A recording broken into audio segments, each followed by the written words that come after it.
નમસ્કાર ખેડૂત મિત્રો, આજે તારીખ 23 સપ્ટેમ્બર 2024 આજના મહત્વના હવામાન સમાચારની સંપૂર્ણ માહિતી મેળવીશું. ચેનલમાં નવા હો તો ચેનલને સબસ્ક્રાઇબ કરી લેજો. ગુજરાતમાં આગામી દિવસોમાં હળવાથી મધ્યમ વરસાદની આગાહી હવામાન વિભાગ દ્વારા આગાહી કરવામાં આવી છે. ગુજરાતમાં ફરીથી વરસાદનો એક રાઉન્ડ આવશે.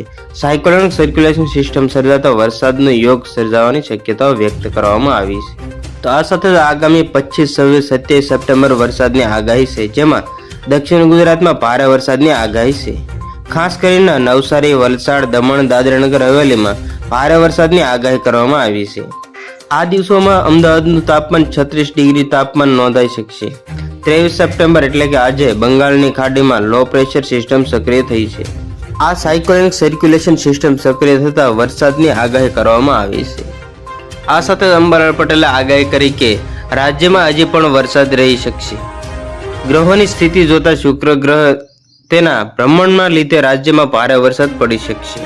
25 થી 28 સપ્ટેમ્બર ભારેથી અતિ ભારે વરસાદની આગાહી છે. હસ્ત નક્ષત્ર અને ચિત્રા નક્ષત્ર પણ ચોમાસાના નક્ષત્રો છે, તેથી વરસાદ આવશે. નવરાત્રીમાં પણ રાજ્યમાં છૂટોછવાયા સ્થળોએ વરસાદ રહેવાની શક્યતાઓ વ્યક્ત કરવામાં આવી છે. આ સાથે સૌરાષ્ટ્રના કેટલાક વિસ્તારોમાં વધુ વરસાદ રહી શકશે. 27 સપ્ટેમ્બર થી 5 ઓક્ટોબર વચ્ચે ગાજવીજ સાથે વરસાદ રહેવાની શક્યતાઓ વ્યક્ત કરવામાં આવી છે. આ સાથે જ અંબાલાલ પટેલે ખતરનાક સંકેતો પણ આપ્યા છે. 10 ઓક્ટોબરે બંગાળના ઉપસાગરમાં વાવાઝોડાની શક્યતાઓ છે. તો 16 નવેમ્બરથી બંગાળના ઉપસાગરમાં હળવું દબાણ ઊભું થતા 18 નવેમ્બરથી ડિસેમ્બર સુધી ભારે ચક્રવાત ઊભું થશે.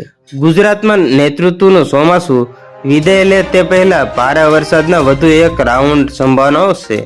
હવામાન વિભાગ દ્વારા આગામી 27 થી 29 સપ્ટેમ્બર દરમિયાન ગુજરાતમાં ભારે વરસાદની આગાહી કરવામાં આવી છે.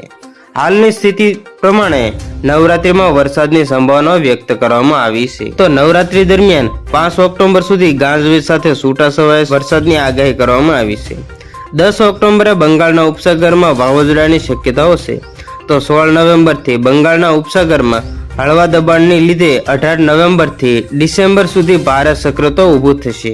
આ સાથે જ દક્ષિણ ગુજરાતમાં 25 થી 28 સપ્ટેમ્બરથી ભારેથી અતિ ભારે વરસાદની આગાહી છે. હસ્ત નક્ષત્ર અને ચિત્રા નક્ષત્રમાં ચોમાસાના નક્ષત્રો છે, તેથી વરસાદ આવશે. નવરાત્રી રાજ્યમાં છૂટાછવાયા વરસાદ રહેવાની સંભાવનાઓ છે. સૌરાષ્ટ્રના કેટલાક વિસ્તારોમાં વધુ વરસાદ રહી શકશે. 27 સપ્ટેમ્બર થી 5 ઓક્ટોબર વચ્ચે ગાજવીજ સાથે રાજ્યમાં છૂટાછવાયા સ્થળોએ વરસાદ રહી શકશે. તો બસ આજની તે આટલી જ અપડેટ. ફરી મળીશું નવી અપડેટ સાથે. ત્યાં સુધી બન્યા રહેજો ખેડૂત ખબર યુટ્યુબ ચેનલમાં.